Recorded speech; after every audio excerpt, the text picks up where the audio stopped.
The market was bustling with life. Vendors shouted about their fresh tomatoes and cheap fish. Motorcycles honked impatiently. The smell of roasted corn mixed with the stench of the city's gutters. Ada walked through the crowd, feeling a strange heat rise in her body. She had been feeling sick for weeks, but she told herself it was nothing. Probably stress. Probably age. Then, her vision blurred. The world spun. The sound of the market faded. And then, everything went black. When Ada opened her eyes, she was on the ground, surrounded by strangers. Some looked concerned. Others whispered. "Is she dead?" someone asked. "No, she moved," another voice said. "Maybe she has a disease." Then, someone gasped. "Wait, she's pregnant?" Silence. And then, the laughter began. Ada is pregnant? At her age? The news spread like wildfire. By evening, people stood outside her home, murmuring and shaking their heads. At her age, she should be babysitting her grandchildren, not giving birth. It's disgusting. A woman who gets pregnant at 50 is cursed. She is bringing a demon into this city. Her old friends no longer spoke to her. The shopkeepers she bought from refused to serve her. And soon, her husband, Emeka, started coming home late. Emeka sat at a bar, staring at his drink. His co-workers had been teasing him all day. "Your wife is trying to be young again." One man said, laughing. "Maybe the baby isn't even yours," another whispered. Emeka clenched his jaw. He wanted to fight back, to defend Ada. But deep down, he, too, was afraid. What if they were right? What if this pregnancy was a mistake? Ada sat in the doctor's office, feeling hopeful. She had always been a strong woman. She had given birth before. This time would be no different. But the doctor's face was serious.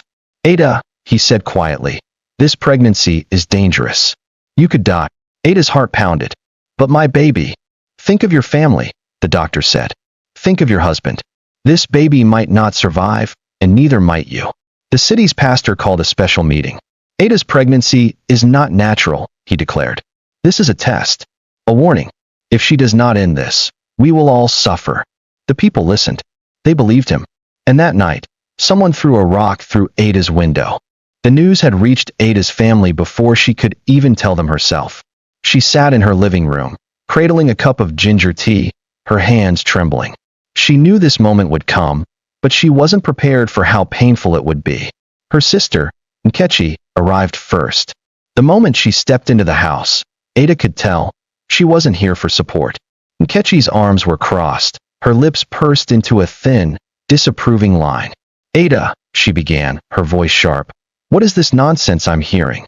Ada took a deep breath. "I'm pregnant, Nkechi." A bitter laugh escaped her sister's lips. "Pregnant? At 50? You must be mad. Are you trying to compete with your daughters?" Ada stiffened. "This has nothing to do with them. This is my child. My blessing." "Blessing?" Nkechi snapped. "People are laughing at our family. Do you have any idea how embarrassing this is? A woman your age should be thinking of retirement, not changing diapers." Ada felt a lump rise in her throat, but she swallowed it down. "I didn't ask for anyone's approval," she said quietly. Nkechi scoffed. "Oh, but you need it. Do you think you live in a bubble? The whole city is talking about you. Even Mama refuses to step out of the house because people keep asking her if she raised a foolish daughter." At that, Ada's heart clenched. "Mama." "Yes." Nkechi threw up her hands. "She is ashamed. She said she doesn't know what kind of spirit has possessed you to disgrace our family like this." Ada's fingers tightened around her cup. Shame? That was all they cared about. What people would say, how they would look. Not once did Nkechi ask how she was feeling, if the baby was healthy, if she needed support. "Nkechi," Ada said, her voice calm but firm. "Did you come here to insult me? Or to be my sister?" Nkechi's eyes flashed with anger. "I came to tell you to stop this madness before it's too late. If you don't, you are on your own. I will not allow you to drag our family name through the mud." Ada's stomach churned. Her own sister, her blood, was abandoning her. Tears burned behind her eyes, but she refused to let them fall. "So be it," she whispered. Nkechi shook her head in disgust. "You will regret this, Ada." And with that, she turned on her heel and stormed out. The door slammed shut, echoing through the empty house. Ada sat still, staring at the spot where Nkechi had just stood. For the first time since she found out she was pregnant, she felt truly alone. Her mother had disowned her. Her sister had walked away. The city had turned against her. Even Emika was slipping further and further away. A single tear escaped, sliding down her cheek. She placed a protective hand over her belly.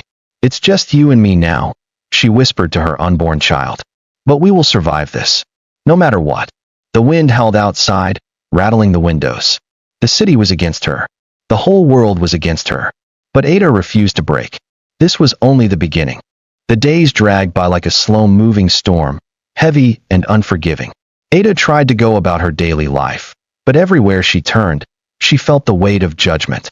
At the market, women whispered as she walked past. "Did you see her? Still walking around like a young girl. A woman of her age should be knitting sweaters, not buying baby clothes." Even the vendors who once greeted her with smiles now averted their eyes. She reached out to buy some fruits, but the seller, Mama Beezy, shook her head. "I don't sell to people like you," she said coldly. Ada's heart clenched. People like me? The city had made its decision. She was an outcast now. That evening, as she trudged home, shoulders slumped under the weight of her loneliness, a voice called out from behind her. "Ada." She turned around, surprised. It had been so long since someone said her name without mockery. Standing there, in the fading light of dusk, was a woman she hadn't seen in years, Grace. Grace had left the city a decade ago, vanishing into the unknown. Some said she had married a rich man. Others claimed she had run from a curse. But here she was now, standing tall and elegant, her eyes filled with something Ada hadn't seen in a long time: kindness. "Ada," Grace said again, stepping closer. "I heard the rumors. I had to see you myself." Ada felt a lump form in her throat. "Then you already know. The whole city is laughing at me." Grace shook her head. "The city is a cruel place. It has always been. But you." She paused, studying Ada closely. "You have always been stronger than them." Ada let out a bitter laugh. "Strength? Look where my strength has brought me. My husband barely speaks to me. My own family has turned their backs. The people I have lived with for years now act like I am cursed." Grace reached out and took Ada's hand. It was warm, steady. "And yet, you are still standing." Ada's breath hitched. Yes, she realized. I am still standing. Tears welled in her eyes. But this time, they weren't from pain. Grace squeezed her hand. "You are not alone, Ada. I am here now. And I believe in you." For the first time in weeks, Ada felt a flicker of hope. But that hope was short-lived. From the corner of her eye, she noticed movement. A shadow slipped between two houses. Then another. And another. The city was watching. They didn't like that Ada had found an ally. And they weren't going to let her escape their judgment so easily. That night, Ada barely slept. The weight of the city's judgment pressed down on her. But something else gnawed at her, a feeling she couldn't shake. It was as if unseen eyes were watching her from every shadow, whispering threats she couldn't hear but could feel deep in her bones. She lay in bed, staring at the ceiling, her hands resting protectively over her belly. The baby was still, too still. Normally, she could feel little flutters, a reminder that she wasn't truly alone. But tonight, there was nothing. The silence felt unnatural. Emika hadn't come home. Lately, his absences were growing longer. Maybe he was ashamed. Maybe he was pretending she didn't exist. Either way, she was getting used to the emptiness of their bed. Somewhere outside, an owl hooted, long and eerie. Then a sound. A soft tap-tap-tap against the window. Ada's breath hitched. Her heart pounded in her chest. She turned her head slowly, eyes locking onto the window. The curtains swayed slightly, even though there was no wind. She swallowed hard. Maybe it was her imagination. Maybe she was just tired. Then it came again. Tap, tap, tap. This time, it was louder, more insistent. Ada forced herself to sit up. The room was dark, the only light coming from the weak glow of the street lamp outside. She slid out of bed carefully, one hand on her belly as she made her way to the window. Her fingers trembled as she reached for the curtain. She pulled it aside and gasped. A face, a woman's face, pale and expressionless, stared at her through the glass. But there was something wrong. The woman had no eyes, only smooth, empty sockets where they should have been. Ada stumbled back, her breath coming in ragged gasps. Then, the woman's lips moved. But no sound came out. Instead, her mouth formed silent words. "Leave, before it's too late." And then, just as suddenly as she had appeared, the woman was gone. Ada's knees buckled, and she collapsed onto the floor, gasping for air. Her mind was racing. Who was that? What had she just seen? She squeezed her eyes shut, trying to convince herself it was just exhaustion, just her mind playing tricks on her. But when she opened them again, she noticed something on the window. A handprint. A single, ghostly handprint pressed against the glass. Ada shuddered. Something was very, very wrong. And for the first time, she began to wonder. Was her pregnancy truly a blessing? Or was it a curse? The morning light did little to erase the terror of the night before. Ada woke up feeling as though she hadn't slept at all. The image of the faceless woman haunted her, her warning echoing in the silence of the house. She tried to push the fear aside as she went about her morning routine. The city didn't stop moving just because she was afraid. She boiled water for tea, swept the floor, and tried to convince herself that what she had seen was just a dream. But then, she noticed something. The handprint. It was still there, faint but unmistakable, pressed against the glass, like a mark of something unnatural. Ada's fingers trembled as she touched it. The glass was cold, too cold for a morning that was already growing warm. A chill ran down her spine. She turned away, shaking her head. No, I won't be afraid. But even as she tried to push the memory away, something inside her whispered, this wasn't over. And she was right. That afternoon, as the sun hung heavy in the sky, Ada heard a knock at the door. It wasn't the casual, hurried knock of a neighbor or a friend. It was slow, deliberate. Knock, knock, knock. She hesitated. Something about it felt wrong. Who is it? She called, her voice steady despite the unease curling in her stomach. Silence. Then, I have a message for you. The voice was deep, unfamiliar. Ada's heartbeat quickened. From who? A pause. Then, from the ones who watch. Her breath caught in her throat. The ones who watch. Every instinct told her not to open the door. But something else, a strange pull, a curiosity that she couldn't quite explain, made her reach for the handle. She turned it slowly. The door creaked open, and there he stood, a man, tall and thin, dressed in a dark brown cloak that hung loosely over his frame. His face was shadowed under the hood, but Ada could see his mouth, a thin line, lips cracked as if he hadn't had water in days. His presence felt wrong. His hands, long and bony, held something. A small, rolled-up piece of cloth. Ada took a step back. Who are you? The man tilted his head slightly. That doesn't matter. He held out the cloth. This is for you. Ada stared at it, her pulse hammering. What is it? A warning, the man said. She didn't reach for it. Why should I trust you? His lips curled into something that wasn't quite a smile. Because the city does not want you to know the truth. Her fingers twitched at her sides. Every part of her screamed to slam the door in his face, to pretend this never happened. But instead, she reached out. Slowly, carefully. Her fingers brushed against the rough fabric as she took it from his hand. The man nodded once. Do not wait too long to open it. And then, just like that, he turned and walked away. Ada stood frozen, watching as he disappeared down the street. When she finally looked down at the cloth in her hands, she saw something that made her breath hitch. It wasn't just fabric. It was a piece of an old, worn garment. And in the center, stitched in red thread, were 4 words. They will stop you. Ada's grip tightened on the cloth. A cold shiver ran down her spine. The city was hiding something. And now, she knew, her pregnancy was more than just unusual. It was dangerous. Ada sat frozen in her chair, staring at the cloth in her hands. The words stitched in red seemed to burn into her mind. They will stop you. Who were they? The city? The people whispering behind her back? The faceless woman at her window? A deep sense of unease settled in her chest. She unfolded the cloth further, her fingers trembling. As the fabric stretched out, she noticed something else, a faint but unmistakable pattern woven into the material. Shapes. Symbols. They looked like old tribal markings, the kind she had only seen in history books. She ran her fingers over the faded stitches, feeling their rough texture. Something about them felt familiar. And then it hit her. Her grandmother's stories. When Ada was a child, her grandmother used to gather the children at night, speaking in hushed tones about the city's past. This land was once cursed, she had whispered, her old eyes flickering with something Ada hadn't understood at the time. A woman, heavy with child, tried to fight against fate. The city would not let her. Ada had always assumed it was just an old woman's tale, a way to scare children into behaving. But now, holding this cloth in her hands, she wasn't so sure. The weight of the warning pressed down on her. She needed answers. That evening, Ada made her way to Grace's home.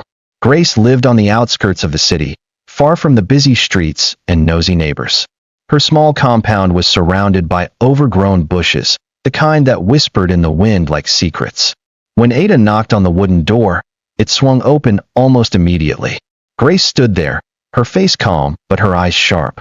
"I knew you would come." Ada stepped inside without a word. The air inside the house was thick with the scent of burning herbs.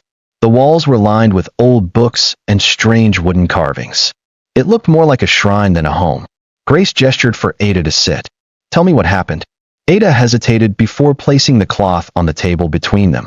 Grace's face darkened the moment she saw it. She didn't touch it. She simply stared at it, her jaw tightening.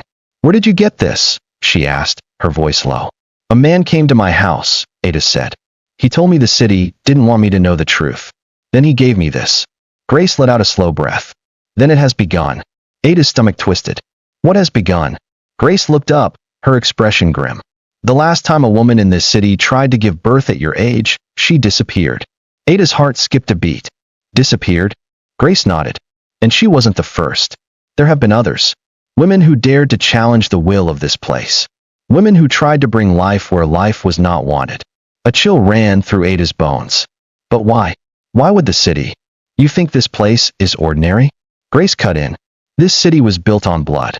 On sacrifice. Long ago, a woman tried to bring a child into this world against the wishes of the elders. They said the child would bring destruction, that it was unnatural. So they took matters into their own hands." Ada swallowed hard. "What did they do?" Grace's eyes darkened. "They made sure the child never took its first breath." Silence settled between them, the weight of history pressing down like a heavy stone. Ada's hand instinctively moved to her belly. The baby inside her shifted slightly, as if sensing her fear. She shook her head. "That was a long time ago. Things are different now." Grace let out a bitter laugh. "Are they?" Ada wanted to argue, but deep down, she knew the truth. The way the city had turned against her. The whispers. The threats. The faceless woman at her window. Something dark was lurking beneath the surface of this place. And now, it was coming for her. Grace leaned in, her voice barely above a whisper. "You need to leave, Ada, before it's too late." Ada's breath came in short gasps.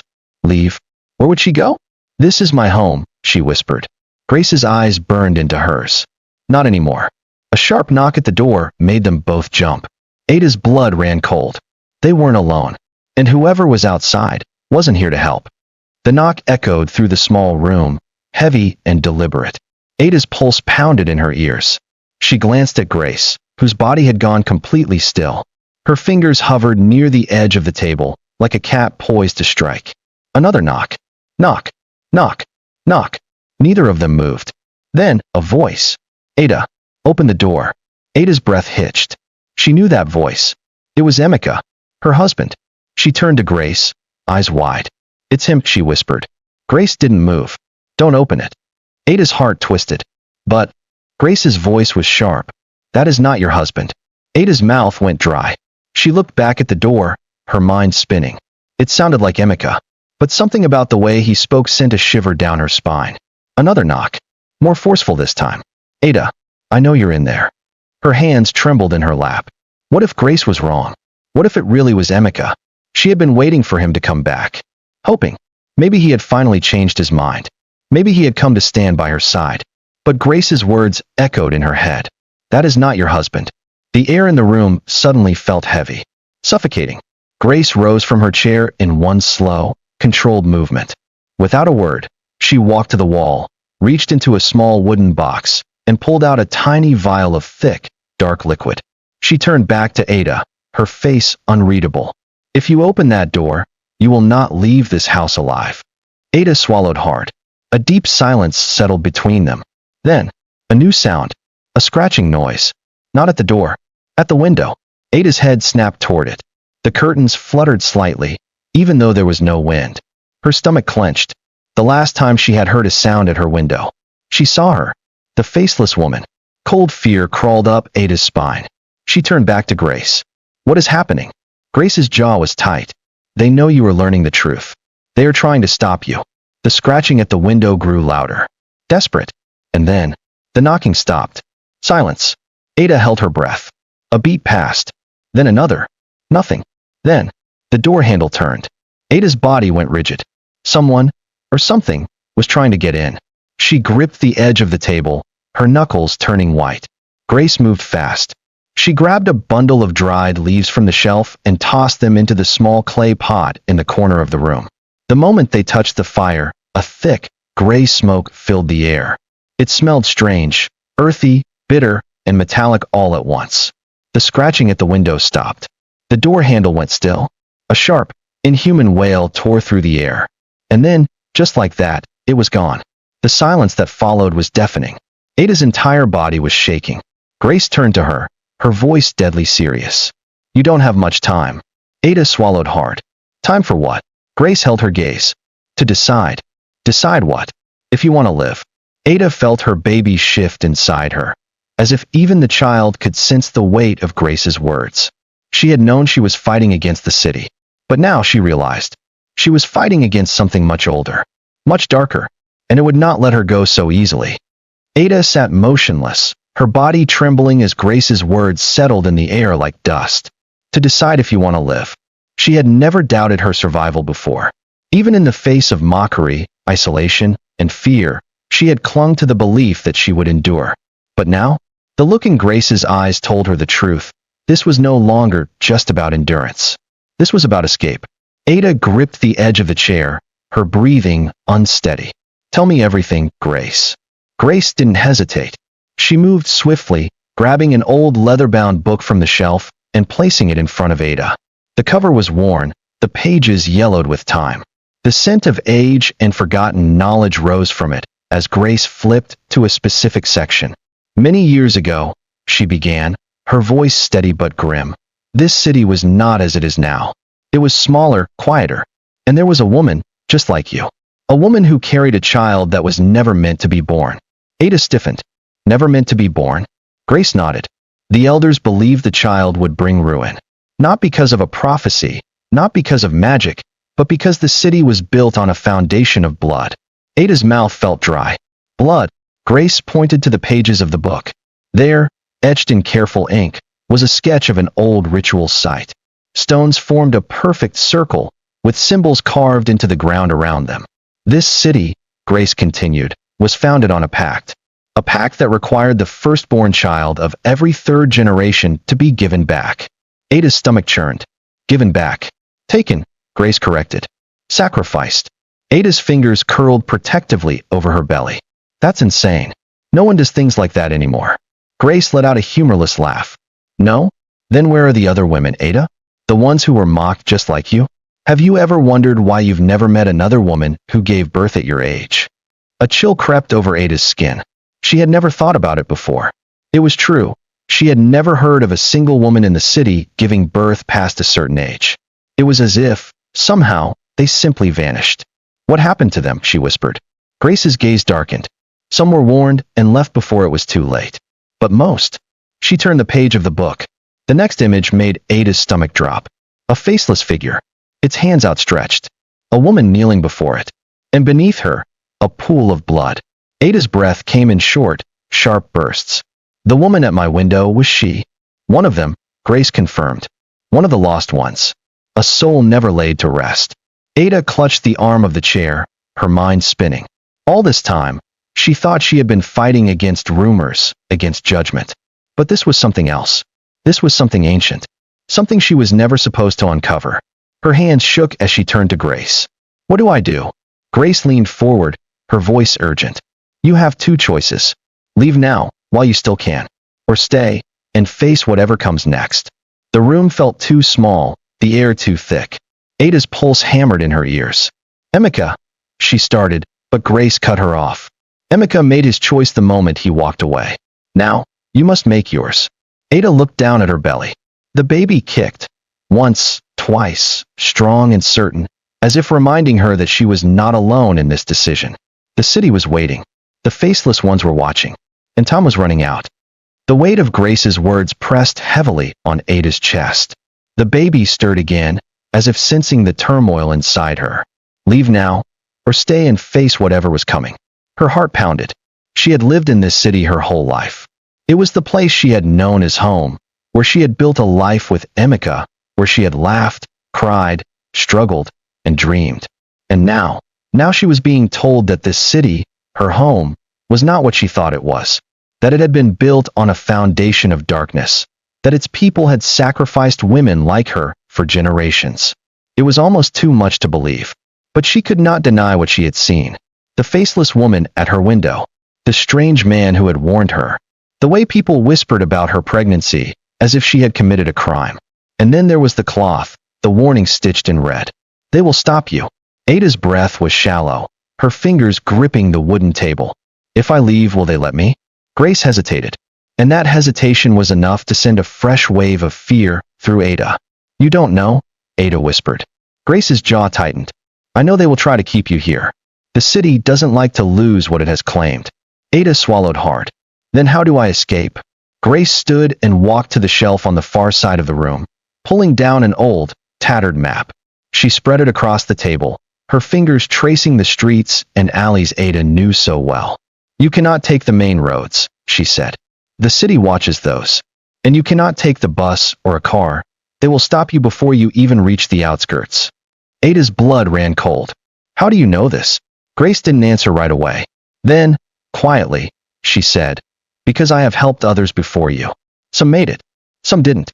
A shiver ran through Ada. She leaned over the map. Then what do I do? Grace's finger moved to a small, nearly invisible pathway that led toward the city's western edge. This is your only chance. It is an old footpath, one most people have forgotten. But it will take you beyond the city's boundaries. Ada studied the map, memorizing the route. It was long and winding, cutting through abandoned buildings and old streets that no one used anymore. A flicker of hope rose in her chest. Maybe, just maybe, she could do this. Then, a sound. A rustling outside the window. Ada's breath hitched. Grace moved swiftly, grabbing Ada's wrist and pulling her into the shadows of the room. Stay quiet, she whispered. Ada barely had time to react before she heard it. A low, heavy voice. She is inside. Ada's stomach twisted. There were people outside. No, not people. Watchers. She pressed a hand to her mouth, her entire body going still. Through the thin curtain, she could make out the shape of at least two figures standing in the dim light of the evening. One of them moved closer to the window. Ada. The voice sent ice through her veins. It was Emeka. Grace's grip on her wrist tightened. Do not go to him, she whispered. Ada's mind whirled. Emeka. Could it really be him? She wanted to call out, to open the door, to beg him to explain. But something was wrong. His voice was off. Too calm. Too steady. It was the same voice that had spoken through the door earlier. The voice Grace had told her was not her husband. Ada squeezed her eyes shut, willing herself not to move. Outside, Emeka spoke again. Come home, Ada. The city will take care of you. Everything will be fine. Grace's nails dug into her skin.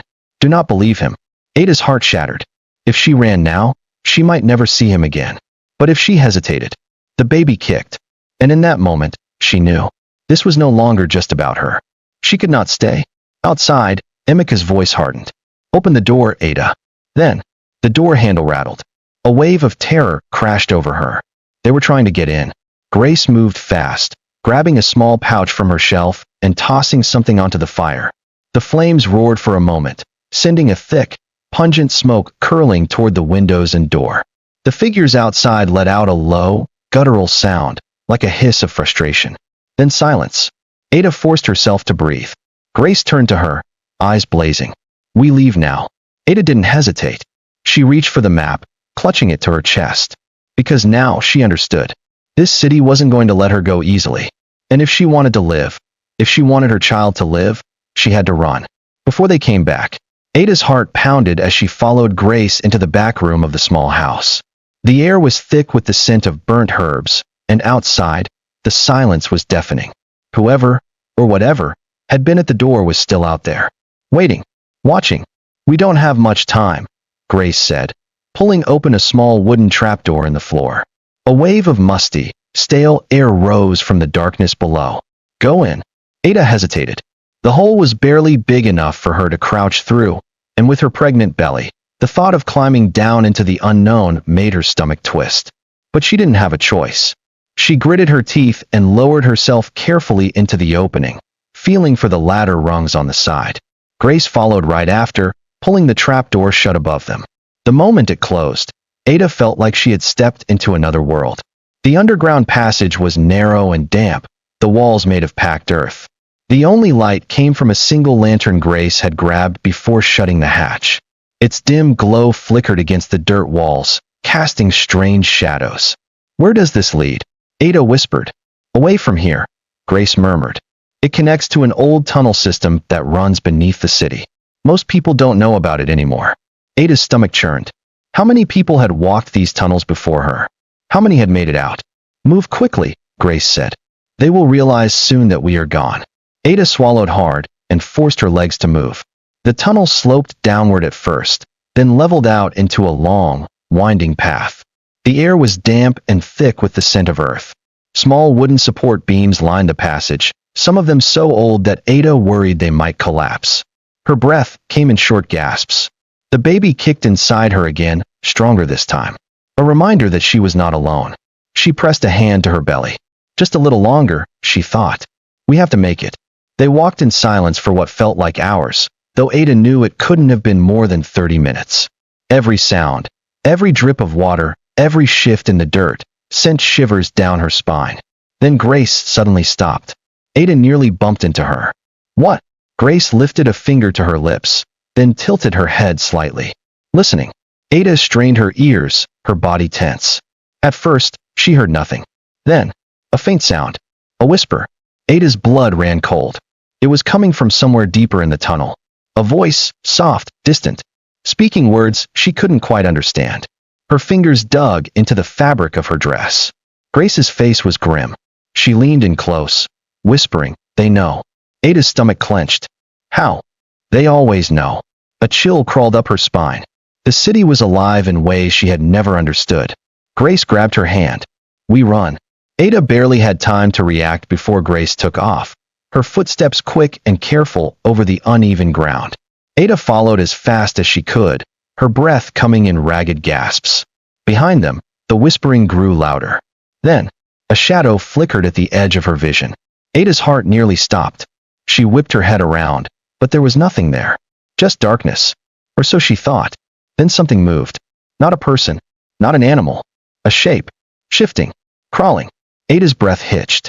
Her legs screamed at her to run, but she was frozen, staring into the darkness. Then, a hand reached out. Long fingers. Twisting. Stretching toward her. Ada's throat locked. She tried to scream, but no sound came out. Then Grace grabbed her, yanking her forward. "Move." Ada stumbled, her body jolting into motion. She forced her legs to run, the tunnel flashing past her in a blur. The whispers became a roar. The shadows moved. They were coming, and the tunnel was getting smaller. Ada's lungs burned by the time they reached the next passage. Grace pulled her through a narrow opening, and suddenly, they were inside a wider chamber. Wooden crates and broken barrels littered the space. It looked like it had once been a storage area, but long abandoned. Grace turned, breathless. "We can't go back that way. They're in the tunnel now." Ada wiped sweat from her forehead. "Then where do we go?" Grace pointed ahead to another opening, a small archway leading to what looked like another passage. But before they could move, a sound stopped them. A scrape. A shuffle. Then, a voice. "Ada." She gasped, spinning around. Emeka stood at the entrance of the chamber. Her breath caught in her throat. Emeka. He looked wrong. His clothes were the same as the last time she saw him, but his skin was too pale, his eyes too dark. And when he smiled, her stomach twisted. That was not her husband's smile. Grace stepped in front of her, her voice low. "That is not him." Ada's body shook. But the thing wearing Emeka's face tilted its head. "Come home, Ada," it said softly. Its voice was almost right. Almost. But there was something hollow underneath it, like an echo of a voice rather than the real thing. Ada took a step back. The smile on Emeka's face widened. "The city is waiting for you." Behind him, the shadows twisted and moved. They had found her. "Ada," Grace said urgently. "We have to run. Now." Ada's pulse pounded. She turned, her feet moving before her mind could catch up. She didn't look back, because she knew. If she did, she might never stop running. Ada's legs burned as she ran, her breath coming in ragged gasps. She didn't dare look back. She couldn't. If she did, she might see it. The thing wearing Emika's face. The tunnels seemed endless, twisting and turning in ways that made no sense. The air was thick, damp, and suffocating, pressing down on her like unseen hands. The flickering lantern Grace carried cast long, shifting shadows on the dirt walls, and every time Ada blinked, she swore she saw movement in the corners of her vision. The whispers hadn't stopped. They were everywhere now, not just behind them, but around them, coming from the very walls. She clutched her belly, whispering a prayer under her breath. Please, let me make it. Let my baby make it. Grace suddenly grabbed her arm, yanking her to a stop. Ada nearly stumbled, but Grace held her upright, pressing her back against the tunnel wall. Be quiet, Grace hissed. Ada pressed a hand to her mouth, trying to control her breathing. Then she heard it. Footsteps. Not fast, like someone chasing them. Slow. Measured, like someone stalking them. A deep, rhythmic tap, tap, tap echoed down the tunnel. Ada's skin prickled. The sound was close. Too close. She squeezed her eyes shut, listening. The footsteps were moving toward them, but from where? The tunnels twisted in so many directions, it was impossible to tell. Grace moved first, pulling Ada with her.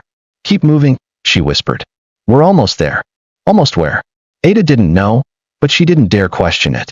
She just followed. The tunnel narrowed ahead, forcing them to crouch as they moved. Ada's back scraped against the rough dirt ceiling, and every breath felt like it might collapse the fragile space around them. Then, the tunnel opened up again, and Ada saw it. At first, she didn't understand what she was looking at.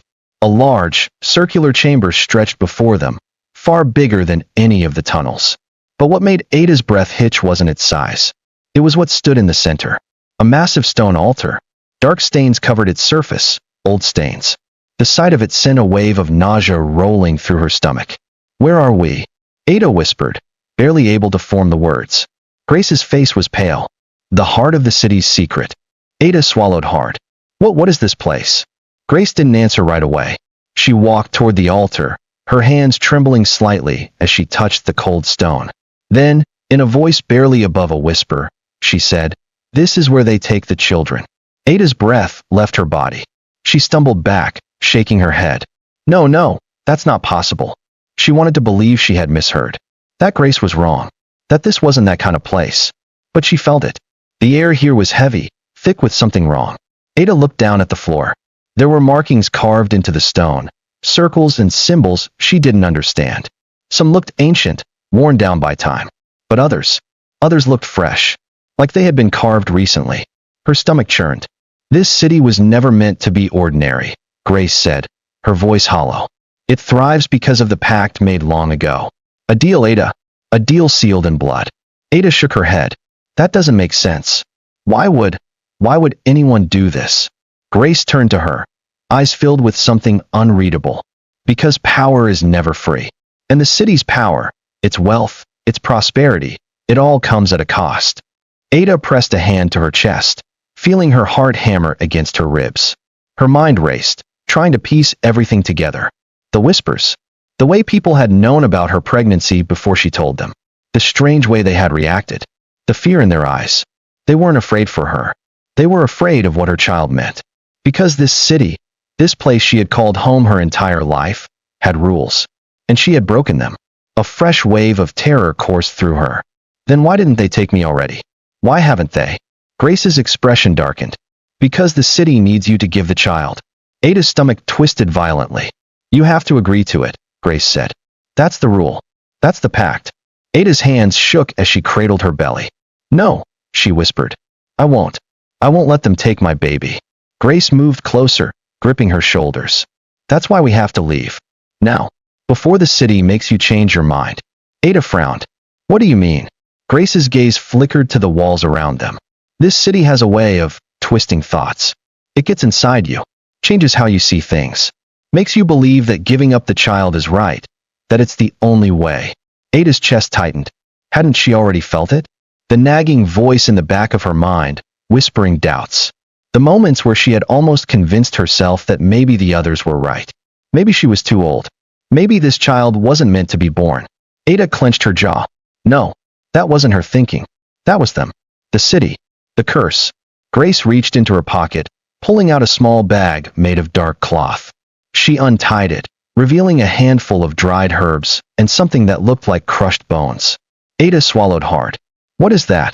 A way to break the city's hold on you, Grace said, sprinkling the mixture onto the ground around them.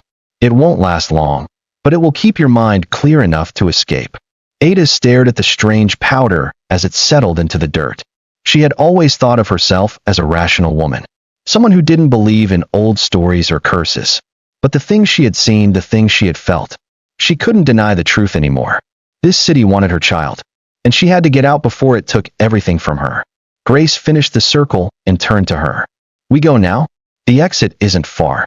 Ada took a deep breath, gripping her belly. She had one chance to escape, one chance to save her baby. She looked back at the stone altar, at the dark stains on its surface. No more. With a final glance at the chamber that held the city's darkest secret, she turned away and ran. Ada ran, her breath ragged, her heart pounding so loudly it drowned out the whispers still echoing through the tunnels. The narrow passage was suffocating, the weight of the city pressing down on her from above. The exit. She had to reach the exit. Grace ran beside her, moving with a speed and certainty that Ada envied. The flickering light of the lantern she carried barely cut through the suffocating darkness, but it was the only thing guiding their path. The city didn't want to let them go. Ada could feel it now, more than ever. The air around them seemed thicker, heavier, as if the very walls of the tunnel were closing in, trying to trap them inside. The whispers were no longer distant. They pressed against her ears, against her skull, inside her mind. Stay. You belong here. This is your home. Ada clenched her teeth and pressed a shaking hand to her belly. No, she whispered. I won't stay. The whispers hissed angrily. A sudden gust of wind rushed through the tunnel, though there was no place for wind to come from. It carried the stench of something rotting, something old. Then, the shadows began to move. Ada stumbled, barely catching herself before falling. The darkness wasn't just darkness anymore. It had shape, form. It coiled and twisted, reaching out like fingers, like arms, like it wanted to pull her back. Ada, Grace's voice cut through the chaos. Don't stop. Ada forced her legs to move, pushing through the suffocating air, through the unseen force clawing at her limbs. Then, a sound, a voice. Ada, my love, where are you going? Her breath caught in her throat. It was Emeka, not the hollow, distorted version of him from before, not the eerie echo of a voice that didn't belong to him. No, this time it sounded real. So real that she almost turned around. Almost. Keep moving. Grace snapped. She grabbed Ada's arm, pulling her forward. But the voice spoke again, softer this time. Ada, you don't have to run. Her vision blurred with tears. Emeka. She wanted to believe it was him. Needed to believe it was him. She had spent months without him, months with only memories to hold on to. And now, hearing his voice, so gentle, so familiar, it hurt. Ada, don't listen. Grace's grip on her tightened. It's the city. It's not him. Ada squeezed her eyes shut, forcing herself to move forward. But the city knew her weaknesses. It knew what to say. You're making a mistake, Ada. The voice whispered, closer now. Come home. Let's raise our baby together. Tears burned in her eyes. She wanted that. More than anything, she wanted that. To be with Emeka. To hold their child together. To have a future where they were a family. The city knew how to tempt her. It knew exactly how to make her hesitate. And that was dangerous. Because if she hesitated, even for a second, she would never leave. Something brushed against the back of her neck. Cold. Wrong. Ada ran. She ran as fast as her body would allow, ignoring the burning in her legs, ignoring the weight pressing down on her chest. The tunnel twisted ahead, and suddenly, Grace skidded to a stop. Ada nearly slammed into her. Why did you stop? Ada gasped. Then she saw it. Ahead of them, where there should have been an opening, was a wall. A solid wall of stone and dirt, blocking the tunnel completely. Ada's heart plummeted. No, this isn't right. Her hands trembled as she pressed them against the wall. This was supposed to be the way out. Grace was breathing heavily, her eyes darting around the tunnel, searching for another path. It was the way out. Ada's breath came in short gasps. Then what happened? Grace's face was grim. The city happened. Ada staggered back, pressing a hand to her chest. It was toying with them, letting them believe they could escape, only to take it away at the last moment. Tears welled in her eyes. No, no, no, no. We can't stay here. I won't stay here. Grace turned to her, voice firm. We're not staying. There's always another way. She took a deep breath, gripping Ada's shoulders. Listen to me. The city is trying to break you. It's trying to make you give up. You can't let it win. Ada swallowed the lump in her throat. But how do we get out? Grace's eyes flickered toward the lantern in her hand. The dim light still flickered weakly against the walls. And then she did something that made Ada's stomach drop. She blew it out. Darkness swallowed them whole. Ada let out a strangled gasp. Why did you do that? Wait, Grace whispered. Ada's breath came in quick, panicked gasps. She clutched her belly, feeling the baby shift uneasily inside her. Then, something changed. A new light flickered to life. Not from Grace, not from the lantern, but from the walls themselves. Ada's breath caught in her throat. Glowing symbols began to appear, etched into the stone, illuminating the space with an eerie, golden light. And there, at the far end of the chamber, where the wall had been solid just moments ago, a new tunnel had appeared. Ada's hands trembled. What? The city shifts, Grace murmured. It moves. It watches. But it also reveals things when it thinks it has won. Ada's heartbeat thundered in her ears. This was their chance. Their only chance. Without another word, they ran toward the new opening. But just as they reached it, a roar tore through the tunnel behind them. Ada's blood ran cold. She turned her head slightly and saw the darkness rushing toward them. Not just shadows. Not just whispers. Something alive. Something hungry. Her breath hitched. Grace. Go. Grace shoved her forward. Ada ran. The tunnel twisted and turned, the glowing symbols lighting their path, but the thing behind them was faster. It was coming. It was coming for her. The exit, she saw it. A sliver of light ahead. Daylight. She ran harder, ignoring the searing pain in her legs, ignoring the way her lungs burned. Then, she burst through. Light. Fresh air. The scent of rain. Ada collapsed onto the ground, gasping for breath. She had made it. She was out. But when she turned back, Grace wasn't there. And the tunnel entrance? Gone. Sealed shut, as if it had never existed. Ada lay on the damp earth, her chest heaving, her body trembling from exhaustion and terror. The cool, fresh air filled her lungs, a stark contrast to the suffocating, cursed darkness of the tunnels. But even as she gasped for breath, relief refused to settle. Because she was alone. Grace was gone. The tunnel that had led her to freedom had vanished, sealed shut as if it had never existed. Grace! Ada's voice cracked as she struggled to her feet. Her legs wobbled beneath her, her body weak, but she forced herself upright. Grace! Silence. Only the rustling of leaves and the distant hum of the city beyond the trees answered her. The weight of what had just happened pressed down on her chest. Grace had been right behind her. She had been right there. But as soon as Ada had crossed the threshold, the city had taken her back. A fresh wave of terror rolled through Ada's body. She had escaped. But Grace. Ada's fingers trembled as she pressed a hand to her belly. No, she whispered. This isn't over. She turned back toward the spot where the tunnel had been. The ground was undisturbed, smooth, as though no one had ever been there. As though Grace had never existed at all. Ada clenched her fists. No, the city doesn't get to erase her. It doesn't get to pretend she wasn't real. She wouldn't allow it. Taking a deep breath, she took a step toward the sealed entrance. Then stopped. The ground beneath her shifted slightly, almost imperceptibly, like something deep underground was breathing. Watching. Waiting. A cold shiver ran down her spine. The city wasn't done with her yet. It let you go, Ada. For now. Her pulse pounded in her ears. She had made it out, but that didn't mean she was free. The city had already shown her that it could bend reality, twist time, and manipulate the people within it. She wasn't safe. Not yet. And neither was her baby. Ada turned and looked past the trees. The skyline of the city loomed ahead, its buildings stretching toward the sky, their windows reflecting the soft golden glow of the setting sun. The streets below bustled with life. Cars honking, voices murmuring, normalcy carrying on as if the horrors beneath the city had never existed. She had spent her entire life in this city. She had walked its streets, built a life within its borders, trusted it to be her home. But now, She saw it for what it truly was. This was not just a city. It was a living thing. And it had rules. Rules that had been set long before she was born. Rules that she had unknowingly broken. Ada wrapped her arms around herself, her breath shaky. She needed a plan. She needed help. But who could she trust? The city had already turned so many people against her. The whispers, the judgment, the way her neighbors had sneered at her pregnancy, it hadn't just been their own cruelty. It had been the city's influence.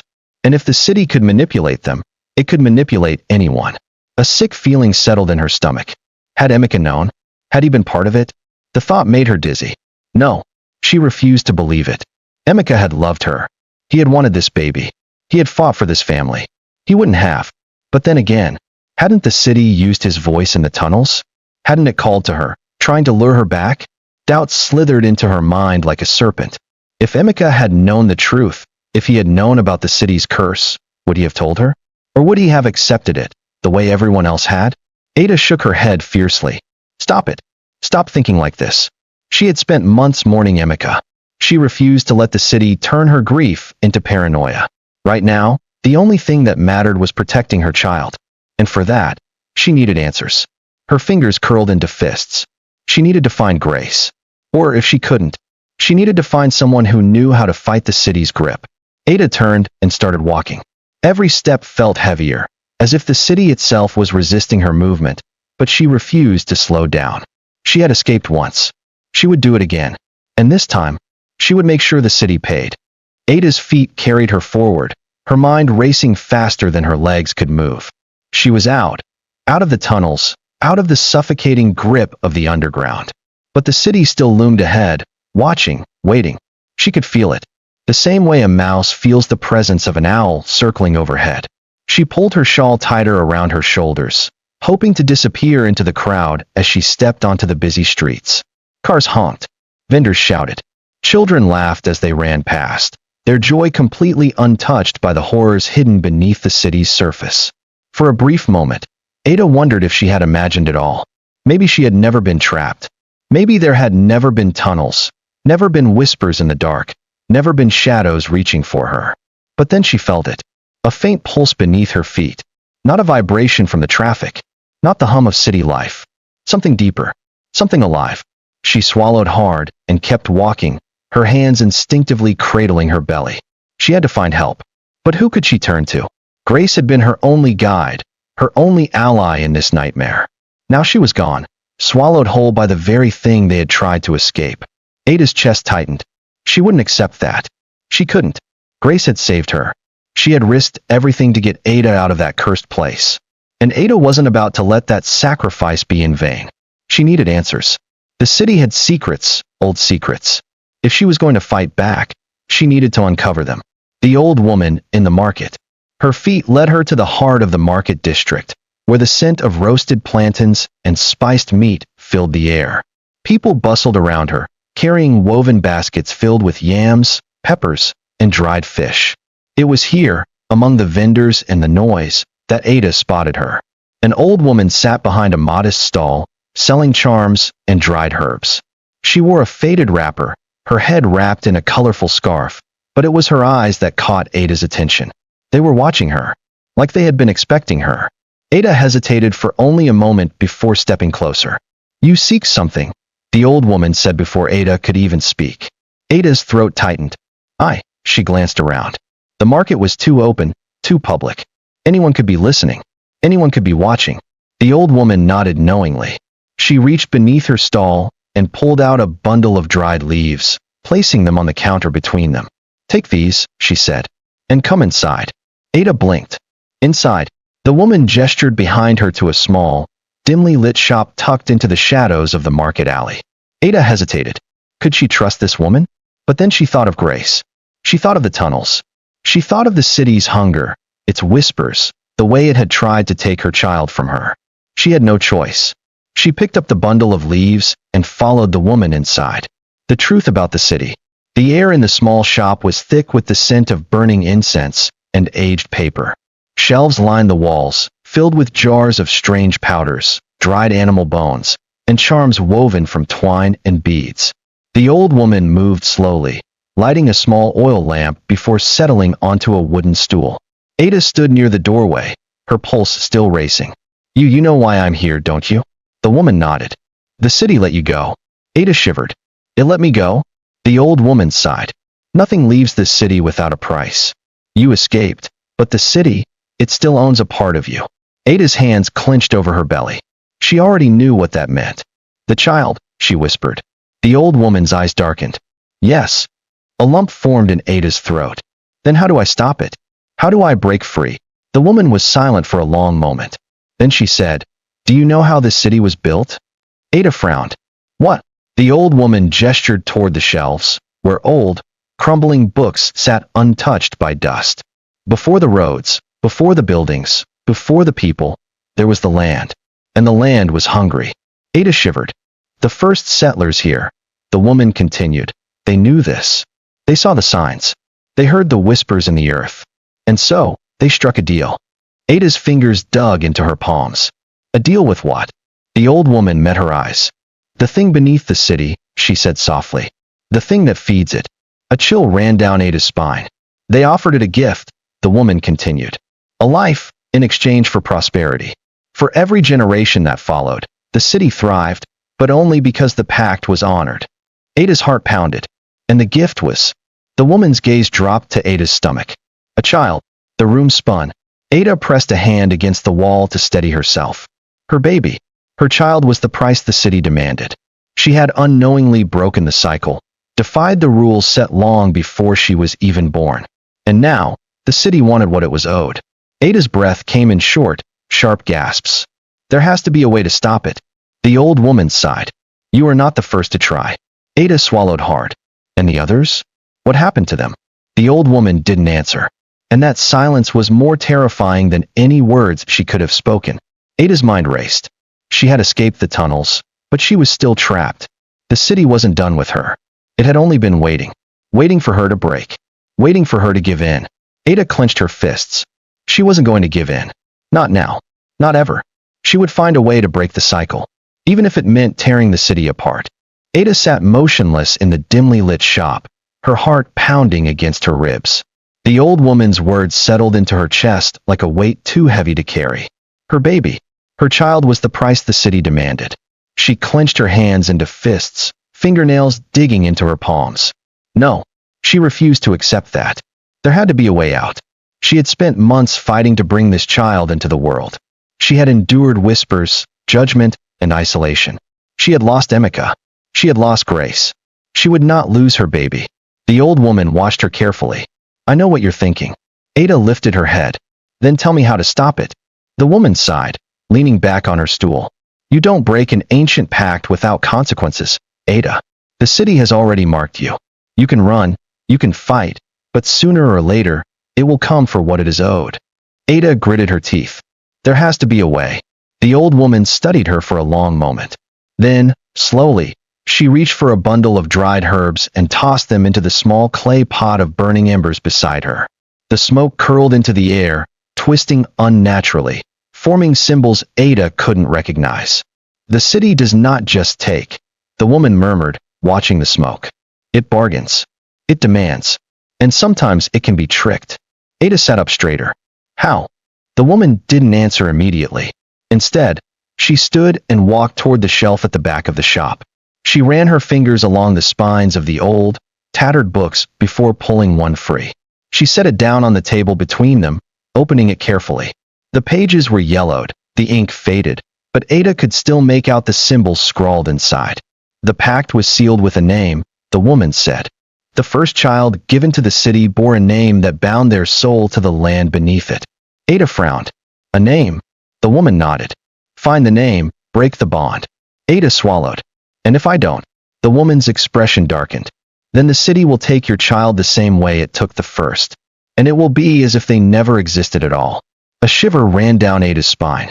She had seen what the city could do. It had already erased Grace. She wouldn't let it erase her baby. Her hand moved protectively to her belly. Where do I find the name? The old woman hesitated, then whispered, in the heart of the city. Ada's stomach turned. She knew exactly where that was. The temple beneath the city. It had been nothing more than a legend, something whispered by elders and dismissed by younger generations as nothing more than superstition. The temple, the place where the first settlers had made their pact. It was said to be buried beneath the foundation of the city's oldest district, hidden beneath layers of stone and time. If the name was anywhere, it would be there. Ada exhaled slowly. How do I get inside? The old woman's lips pressed into a thin line. The city will not make it easy for you. Ada expected that much. But she had to try. The woman reached into a small wooden box and pulled out a piece of red cloth. She pressed it into Ada's hands. This will hide you from the city's eyes for a short time, she said. But it won't last forever. Ada clutched the cloth tightly. She had one chance. One chance to break the cycle. One chance to win. She couldn't afford to fail. The city knows. As she stepped out of the shop and back onto the crowded streets, Ada felt the air shift around her. It was subtle, so subtle that anyone else would have dismissed it as nothing more than a change in the wind. But Ada knew better. The city had noticed her. She moved quickly, blending into the sea of people, wrapping the red cloth around her shoulders as she walked. She needed to reach the temple before the city could stop her. The shadows along the buildings stretched unnaturally, twisting, moving in ways they shouldn't. The murmurs of the crowd around her seemed to distort, words bending into something unintelligible. She clenched her jaw and forced herself to keep walking. Faster, faster. She turned a corner and stopped cold. Ahead of her, standing at the entrance to an alleyway, was a man. His back was to her, his body still. But something about him was wrong. The way his head tilted slightly to the side. The way his fingers twitched. The way the air around him felt. Ada's breath caught in her throat. Then, slowly, the man began to turn. But it wasn't natural. His head moved first, twisting too far, too slowly. Like something mimicking human movement, but not quite understanding how it worked. His eyes met hers. And he smiled. A slow, unnatural grin that stretched just a little too wide. Ada took a step back. The man took a step forward. The city had sent something after her. She turned and ran. The streets blurred past her. Faces melted into the crowd. She shoved through people, ignoring the protests, ignoring the pounding of her own heart. The temple. She had to reach the temple. She could feel the man, no, the thing, following her. Not running, not chasing. Just walking. Slowly. Confidently. Because it knew. It knew she couldn't outrun the city. Ada's lungs burned as she turned another corner. And there it was. The entrance to the old district. She didn't hesitate. She darted through the gates, past the rusted iron bars, past the abandoned buildings that had been left to rot. This was it. The city's heart. And deep beneath its surface, the temple waited. The name waited. The truth waited. Ada had come too far to stop now. She was going to end this. Ada's breath came in ragged gasps as she sprinted through the abandoned district. The city's heart loomed ahead, silent, watching, waiting. Behind her, the thing was still following. She couldn't hear its footsteps, but she felt its presence. It didn't need to run. It didn't need to chase. Because the city itself was closing in around her. The once familiar roads twisted into unfamiliar paths. Buildings that should have been abandoned now seemed to shift, their empty windows like watching eyes. The streetlights flickered, casting shadows that bent and reached for her. Ada pushed forward, one hand on her belly, her other gripping the red cloth wrapped around her shoulders. She had one chance. One chance to find the name. One chance to break the cycle. She reached the courtyard of what had once been the city's oldest building. The ruins of a colonial structure, left to decay when modernity swallowed the past. But underneath this place, buried beneath its stone foundation, the temple waited. Ada's pulse pounded in her ears as she scanned the cracked courtyard. Somewhere here, somewhere hidden, was the way down. And she had to find it before the city found her. She moved quickly, her fingers tracing along the cold, crumbling walls. She knocked on stone after stone, listening for something, anything, that sounded hollow. Then, thunk. Ada froze. She knocked again. Thunk. A door. Her fingers scrambled against the edge of the stone, searching for a way to lift it. Dust and debris crumbled beneath her nails.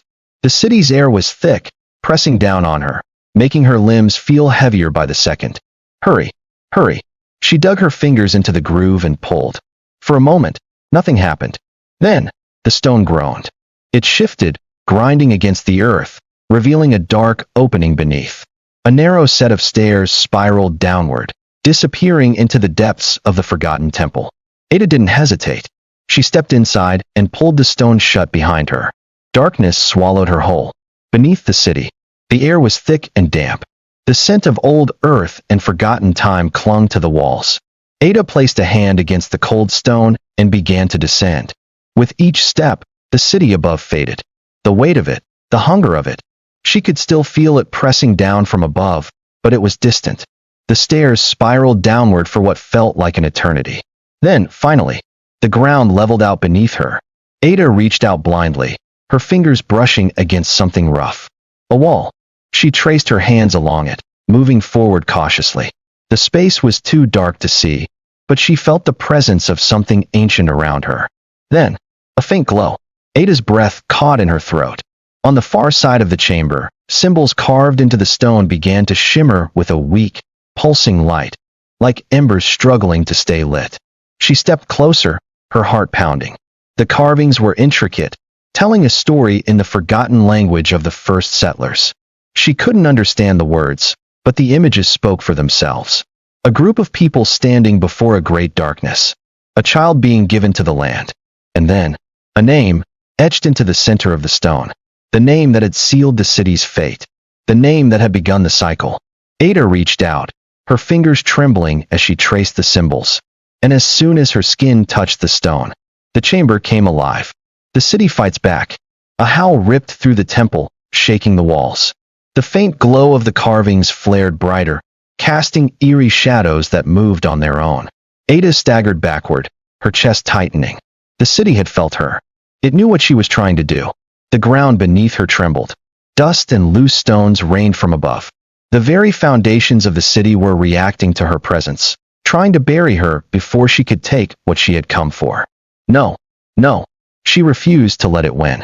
Ada forced herself forward, slamming her palm against the name in the stone. "Tell me," she shouted into the dark. "Tell me how to break the cycle." The walls groaned. The air thickened, turning suffocating. Then, a whisper. Faint, distant, but clear. "A life for a life." Ada's blood ran cold. She shook her head. No, no, there has to be another way. A life for a life. She staggered back, her mind racing. The first child had been given to the city to seal the pact. To break the cycle, she needed to offer something else in return. But what? What could she possibly give that would satisfy the city's hunger? She gritted her teeth. She already knew the answer, but she didn't want to face it, because the answer was her. If she wanted to break the cycle, if she wanted to save her child, then she had to take their place. Her body trembled. Could she do it? Could she make that choice? Her child had already lost their father. Would she make them grow up without a mother, too? The city rumbled again, growing more impatient. A life for a life. Ada clenched her fists. No, no, there had to be another way. She had spent her entire life being told what she couldn't do, that she was too old, that she was too weak, that she was never meant to be a mother. She had fought against every expectation, every whisper, every cruel word. And she had won. She wasn't going to let the city tell her what she had to sacrifice. She wasn't going to let it control her fate. Ada took a deep breath. Then, with every ounce of strength she had left, she spoke the name out loud. The moment the words left her lips, the entire temple shook. The air split with a deafening scream, not from Ada, but from the city itself. The walls cracked. The ground beneath her split open, revealing an abyss that shouldn't have been there. And in that moment, Ada knew. She had done something no one else had dared to do. She had challenged the city itself. And now it was angry.